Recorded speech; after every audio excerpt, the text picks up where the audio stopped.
Il y a près de 400 ans, dans un pays dont on a oublié le nom, sûrement parce qu'il était trop compliqué, vivait une sorcière et un sorcier. Leur nom était très compliqué. Elle s'appelait Clostridium et lui Botulinum. Ils habitaient de chaque côté d'un grand lac où les habitants du village voisin venaient puiser de l'eau. La sorcière Clostridium était très méchante et n'était pas aimée des gens du village.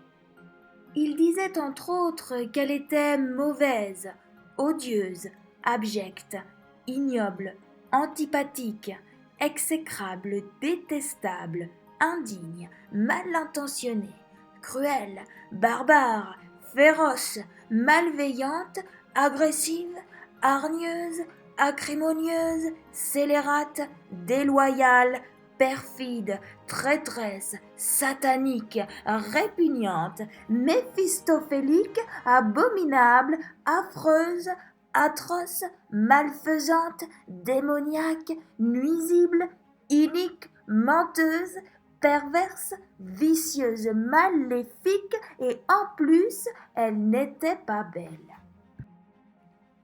Elle possédait un poison très puissant, capable de paralyser tous les habitants du village et ceux d'à côté jusqu'à 2000 kilomètres. Cette toxine était contenue dans un flacon fabuleusement beau taillé par un mage dans du cristal de lune. Aussi, tous les habitants du village et tous ceux d'à côté jusqu'à 2000 kilomètres avaient peur d'elle et lui apportaient des cadeaux par crainte qu'elle se serve de son poison. Le sorcier Botulinum était très bête et les gens se moquaient de lui.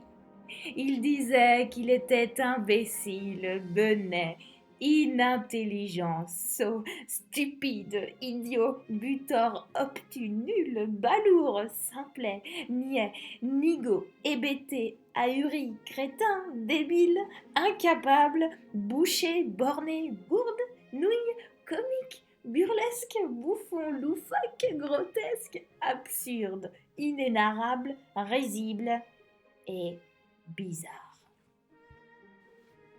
Toutes les magies qu'il faisait rataient. Et il faisait rire tous les habitants du village et tous ceux d'à côté jusqu'à 2000 kilomètres.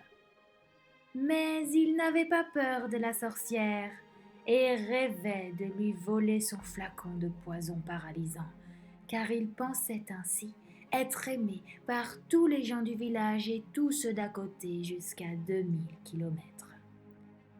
Ainsi, le sorcier rendait visite régulièrement à la sorcière, dans l'espoir de lui dérober son trésor. Pour cela, il traversait le lac sur son bateau magique dont les rames ramaient sans rameur.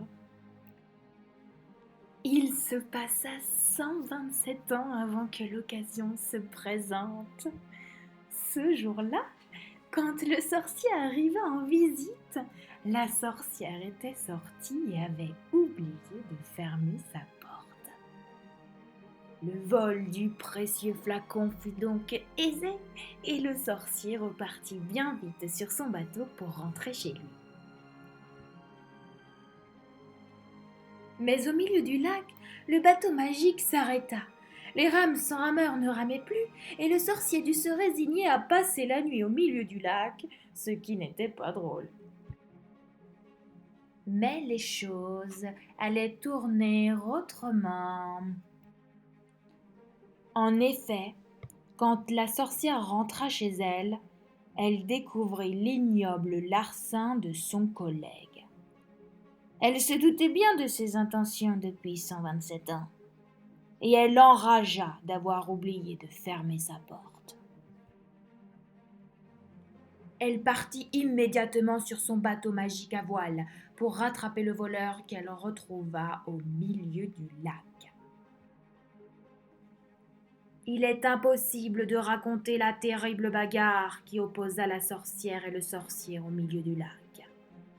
Cela fut si horrible qu'il est interdit de raconter les détails aux petits-enfants. Après qu'ils eurent ensemble prononcé la formule magique suivante, les deux ennemis disparurent pour toujours au fond du lac. Le fabuleux flacon de poison se brisa et la terrible toxine se dilua dans l'eau. Avant de périr, la sorcière lança un dernier sort. Elle fit pousser autour du lac une haie de buissons magiques capable de lancer des épines empoisonnées par l'eau du lac sur tous ceux qui s'en approcheraient. Quand les gens du village voisin apprirent la nouvelle, ils furent bien contents de la disparition de la sorcière.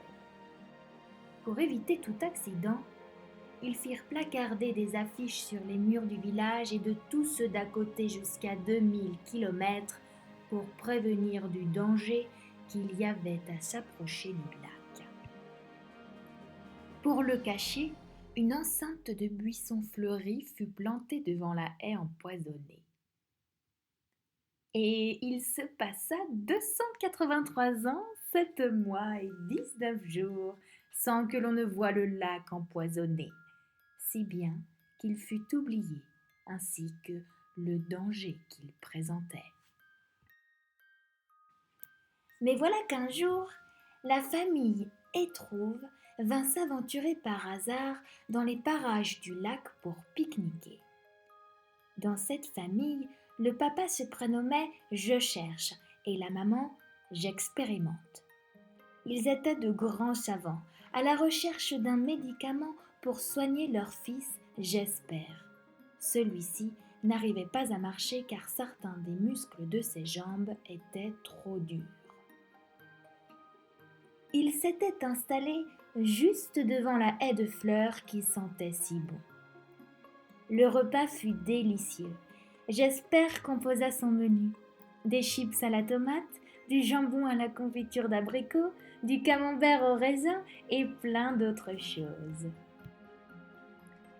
Après le repas, alors que ses parents se reposaient, J'espère, malgré les consignes de son père de rester à proximité, partit à 4 pattes explorer les environs. Il en fut puni, car lorsqu'il eut franchi la haie de fleurs, il reçut de la haie maléfique de grandes épines empoisonnées qui s'enfoncèrent profondément dans ses jambes. En pleurant, il se traîna vers ses parents pour raconter son malheur et se faire soigner. Le docteur du village voisin retira les épines. Il raconta aux parents l'histoire de la sorcière et du poison répandu dans l'eau du lac et expliqua qu'il craignait pour la vie du petit J'espère. On le garda donc au lit pendant 2 jours, avec interdiction formelle de se lever. J'espère, fatigué de tant d'émotions, dormit tranquillement alors que ses parents étaient très inquiets. Le poison n'eut aucun mauvais effet sur la santé de J'espère, bien au contraire, puisque lorsqu'il se leva, ses muscles des jambes n'étaient plus durs et ses pieds se posaient bien à plat, ce qui lui permit d'apprendre à marcher. C'est ainsi que les savants Je cherche et trouve et J'expérimente et trouve comprirent que le poison contenu dans l'eau du lac pouvait être un médicament pour leur enfant et pour tous les autres enfants qui avaient la même maladie.